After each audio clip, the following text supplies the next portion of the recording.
Hello and welcome to VR Reviews. Today we'll be reviewing the Figma Silent Hill 2 Red Pyramid Thing. So yes, here we have Red Pyramid Thing, or Pyramid Head, which is what I'm going to be calling him for the rest of the review because I don't want to call him Red Pyramid Thing, but that's what the box calls him, so I should probably refer to him as that at least once or twice, just so you get the idea. Anyway, this is Pyramid Head. He is really cool. He may even be one of my favorite Figma figures that I picked up so far. The detail on him is amazing. He's got lots of cool accessories. And, of course, has the good articulation you should expect from Figma. Now, let's go ahead and zoom in for the articulation, sculpt main details, all those sorts of things. Alright, moving on to our 360 spin. Here you can see Pyramid Head. He is wearing his apron, which is sort of a grayish color, and it's got various splotches of a reddish-brown kind of color. I assume it's made out of some sort of flesh. I'm not positive, but it certainly looks like it. Also has the occasional straps and little buckles and things like that on it. He has bare arms, which are nice and muscly detailed. He has some hands there, which are gloves. He's got on fist hands right now, but he has several other hands we'll look at later. And below his little skirt bit, he has on some black boots that have very dark bloodstains on them. They're a bit difficult to see, but they are certainly there. Obviously, his head is just a big, rusted iron, cracked-looking pyramid thing, but we'll go ahead and zoom in on it anyway, as it has some pretty cool detail to it. Here is Pyramid Head's head. Like I said, just big, rusted iron triangle. It does have really nice texture to it, though. But on the underside, you have all of this really cool, gory, fleshy detail, which is very interesting. Unfortunately, it's practically impossible to see most of it whenever it's actually on the figure, but it's really cool and really nice attention to detail. Now let's go ahead and zoom out and look at some articulation. Our articulation-wise, Pyramid Head is very good, certainly up to standard Figma articulation. The head is on a hinge and a ball peg, so that goes up and down, rotates. It's bulky, so it's a bit difficult to rotate, but it goes all the way around pretty much. The neck has a very similar joint, so you can get his head pretty much in any position you really need to. Ball joint shoulders go in and out, forward and back. They also move up and down inside the joint there.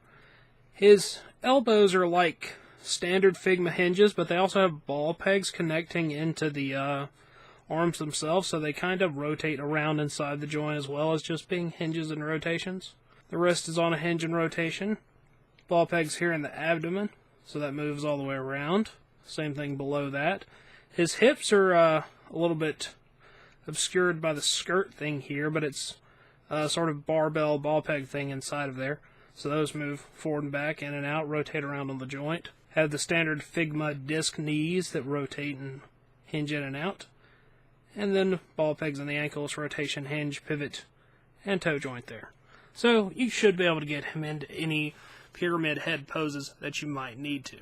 Now he does come with a few accessories as well as several extra hands at a base, so let's go ahead and look at all that. Here are all of Pyramid Head's extra hands, with the exception of the fist hands that you've already seen. He has two sort of relaxed open hands, two more gestury kind of open hands, two angled grabbing hands, and two normal grabbing hands for holding his accessories. Something I didn't know about Pyramid Head is apparently either his fingers are like webbed to a certain extent, or his gloves are just made that way, because he does seem to be wearing gloves. But the first three fingers are actually connected into one sort of big section, and then the pinky and the thumb are separate. So that's just an interesting hand design that I was not familiar with until looking at this figure. He has an extra neck, which is a bit strange. I don't know why they didn't just use this one, because the hole in it's not really noticeable. But he has a little peg hole right there in the throat for you to stick the spear into, so he can be all impaled and stuff like that. But I probably won't end up using it, but if you're into that, just swap him out and you can have him be all neck impaled. Here is the spear and the giant knife. The spear head does come off for that impaling thing I was talking about. They both have really nice texture to them. They sort of have that rusted iron kind of look. The blade on the knife is sort of sharpened and silvery looking. The spear has a little wrapping around the edge there, and then has the big broad tip there. All that's very cool. He can hold either one of them very easily, or he can hold both.